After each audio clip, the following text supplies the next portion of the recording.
Hi, I'm Brittany, a neurodivergent mum and speech pathologist. This is Not Just Theories, where I share what actually works in my real, messy life. Because life doesn't follow a theory. Here's what I actually do. Hello, friends, and welcome back to Not Just Theories, the podcast where I share what I actually do as a neurodivergent parent and speech pathologist. Because life doesn't follow a theory. Today, I want to talk about something that used to be one of the hardest parts of my day. Daycare pickups. I know. You might be thinking, pickups? Really? Isn't drop-off the hard one? Well, yes. Drop-off is hard for us too. But once my daughter settled in and started loving her days at daycare, pickups actually became the bigger challenge for quite a while. And the problem is that for a long time, we'd have incredibly stressful and emotional pickups. In the mornings, even though she was saying, I don't want to go to daycare, by the time evening rolled around, she'd be saying, I don't want to go home. Except she was saying them a lot more loudly, with a lot more screaming, and with a lot more throwing her entire body onto the ground.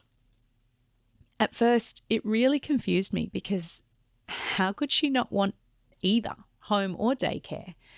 And I felt really guilty, like there was something I was doing wrong that made her not want to be at home with me, because it made me so upset to have her screaming and feeling like, aren't I meant to be the safe space? Aren't I meant to be the place she wants to be?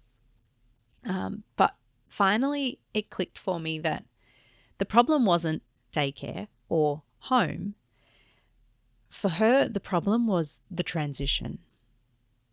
For her, going from being totally immersed in a daycare world, with friends and toys and routines that really helped her, to suddenly being pulled into home mode, which is just a totally different pace.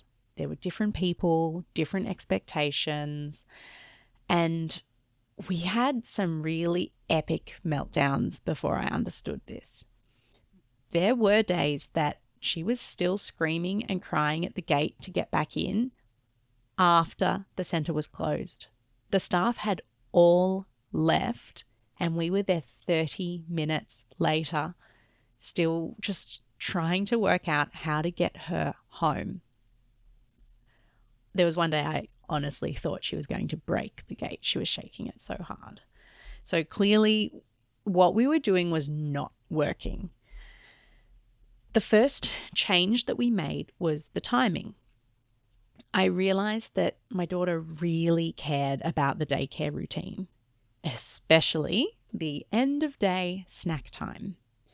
If I picked her up early, thinking I was doing something nice so that we could have more time together, she was devastated that she'd missed those crackers they have 15 minutes before the centre closes. So now I pick her up at the same time each day, just after they've had that final snack. Even when I'm available earlier, I stick to that time. It's one small piece of predictability that helps that transition feel less jarring for her.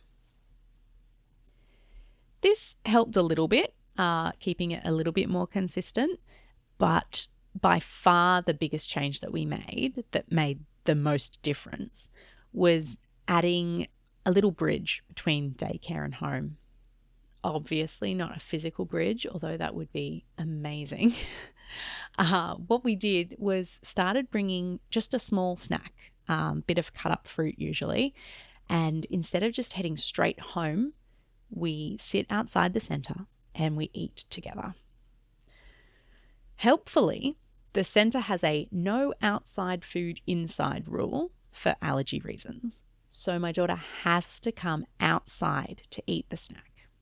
And this detail really helps because it gave her a reason to leave the playground, to leave the friends without feeling like she was missing out. It felt like she was getting to come out and do something special. After we'd been doing this for a little while, something really wonderful happened. A few of her friends joined us. So now we have a little group of kids that sit together outside the gate every day, munching on fruit, giggling, and just slowly winding down from the day. It gives us a little bit of a buffer zone. So somewhere that's not quite daycare, not quite home. It's just a space where she's still with me and has a foot in her daycare world. And basically that completely changed the whole vibe of our pickups.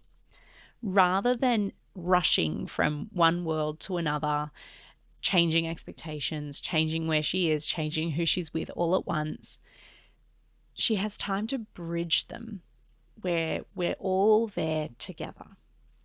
Plus, eating takes the edge off those hangry end of day feelings and gives us a little bit more time when we get home to get dinner on the table. Honestly, it's given me a lot too. Not just avoiding epic meltdowns for 30 minutes before carrying a screaming toddler all the way home.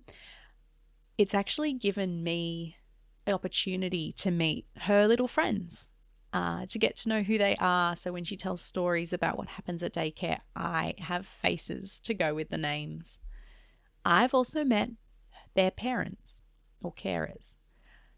This has mean that we've had conversations that led to play dates. We've had some absolutely beautiful play dates with some of her little friends, and I felt so much more comfortable welcoming them into our home or visiting them in their home because I'd had time to get to know them and actually become friends with her friends' parents. They weren't just people I'd seen in the corridor and smiled at. So it's really helped me build a sense of community. Just from 10 minutes sitting outside with a container of fruit to share with everybody.